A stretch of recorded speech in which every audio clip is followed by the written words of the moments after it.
guys, and welcome back to this week's episode of IMG Tales. My name is Tara. I am a final year medical student at the Royal College of Surgeons in Ireland. Today's video is going to be taking you through my ERAS application. I'm more than happy to share kind of what the ERAS application looks like and then kind of my tips and tricks for getting through it. So let's get right into the video.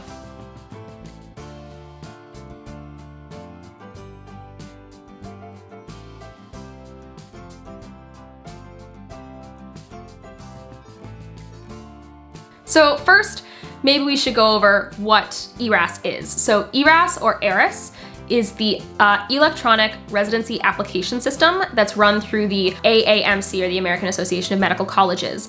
It is the basically common application where graduating or graduated medical students and medical professionals apply to residency every year. There are some exceptions to this, but I would say most residencies, with the exception, the only ones I know of off the top of my head are ophthalmology and urology, which don't participate in ERAS or ERAS. So it's basically a common app for medical residencies that everyone kind of goes through. There are lots of different sections of the ERAS application.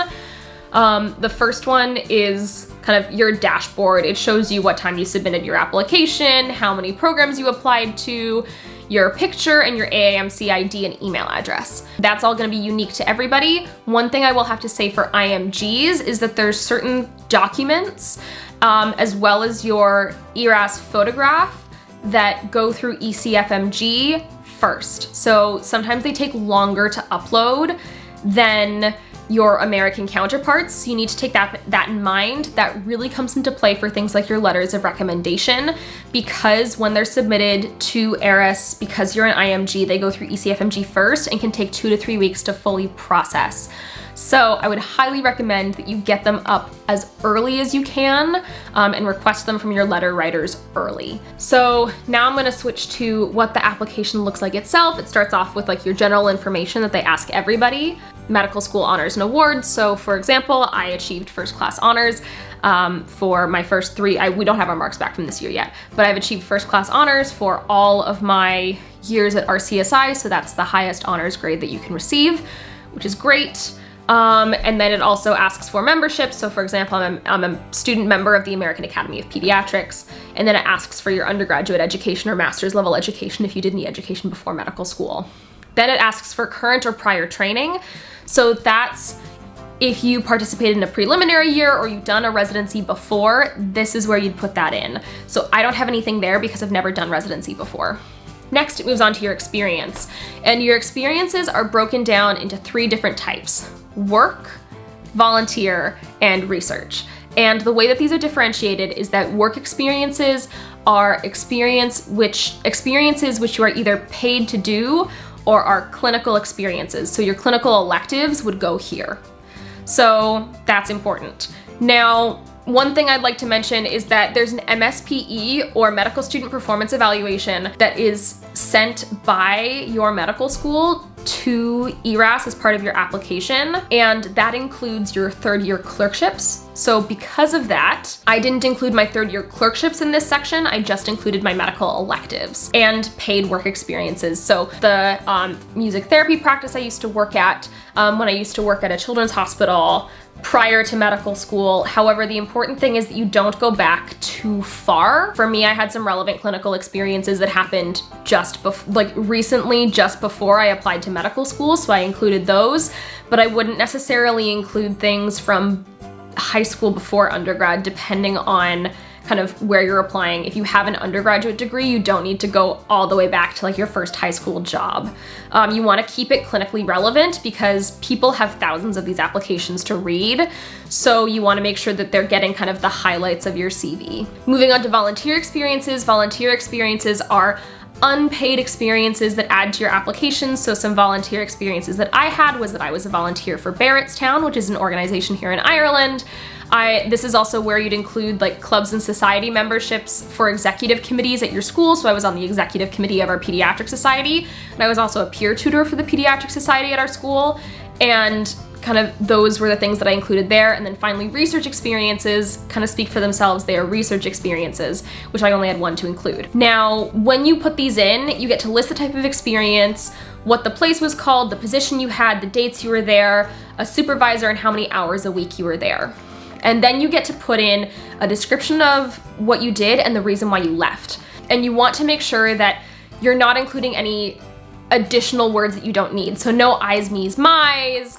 You want to kind of keep it concise. I wrote mine in paragraph form, but some of my colleagues even went so far as to write theirs in bullet points. So you want to make sure that you're keeping everything actionable so that someone can say, that's what you did and here are the things that you took out of it. Dr. Nina Lum on Instagram has a really great way to structure this, where you kind of say what the experience was, what you did while you were there, and then what you took away from it. So I really liked that format and tried to stick to that as much as possible. I thought it was a really great way to structure it. The AAMC also has guides for how to write these descriptions and reasons for leaving. After you put in all of your experiences, that takes up pages and pages and pages and pages, then you put in your publications. So I have a couple of posters that I've done, so I got to put those in, which was great.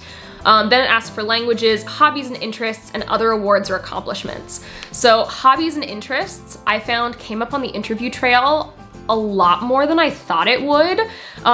And that my other awards and accomplishments came up a lot more than I thought it would. Like, I participated in public speaking a lot when I was in my later years of high school, and I decided to include it as something that kind of was an other award or accomplishment, something that I thought was relevant. And the number of people who asked me about my public speaking, or I put in that I ran a 10K in my first year of medical school in my other awards and accomplishments, and a lot of people asked me about it. So there was kind of, I was really surprised by kind of how all of that went. Hobbies and interests, I talked about, that's kind of for you to put your own flair and kind of show them who you are as a person. It's a really short section, but you can really be really powerful. I think I only wrote 3 or 4 sentences, but tried to make each kind of sentence very powerful. Like, I have extracurricular interests to aid in my professional development and self-care was kind of how I opened it, so that I could frame it to say my personal interests align with my professional interests, and they also help me to be really resilient, which I think is really important as a physician, and resilience and burnout are all kind of hot words right now. So for me, there was a lot of talk on the interview trail of how do you prevent burnout in yourself? How do you make yourself more resilient? Were questions that the interviewers would sometimes ask. And then it comes to the very end of the application. That's it. I'm gonna talk about personal statements in a separate video. This video was more just to take you through the ERAS application as a whole. After you kind of write up your ERAS application, it gets sent to all of the programs all at once. So another piece of advice I received was that if you have to make any changes to your ERAS application, make the change and then email the programs to let them know, hey, I've made an update to my ERAS application, or now my step 2 score is available, it's been added to my ERAS application, so that they're aware of the change. Even though they get a notification, sometimes it's just better if you send a little nudge as well, so that they're aware of the updates. Another tip I received as an IMG is that I don't have a US phone number, and it was kind of described to me that it might be helpful to have a US phone number, so I used the app Open Phone. It gave me a US phone number. Skype also does them. I don't know how much that one costs because I went with Open Phone, but there are other different ways to get US phone numbers. Open Phone worked really well for me. And it also meant that if someone wanted to call me from the US, it made things really, really simple and really, really easy. I think when they see the international number with like the +353 in front of it, it looks a little bit intimidating, whereas if you just see like a normal American number for people from North America, it makes things really simple for them. And the simpler you make things for the programs, the better. I would definitely show your application to people who you trust. So for example, the attending from my elective really wanted to see my application because she was like, I want to proofread it. I want to see if there's anything that we can add about your experiences. So she was really great about, okay, we're going to add this, we're going to take this away. So she edited it. I had my parents edit it. And then also there are services like residency experts, which are the same people that do Match a Resident. They can also be helpful if that's something that you're looking for. Thank you so much for watching this video. If you liked it, please leave a thumbs up, subscribe, ring the notification bell to get notifications when I post new videos. And I will see you guys all next time. Leave me a comment down in the comment section below with what else you want me to cover in this series. And I'll see you guys later. Bye guys.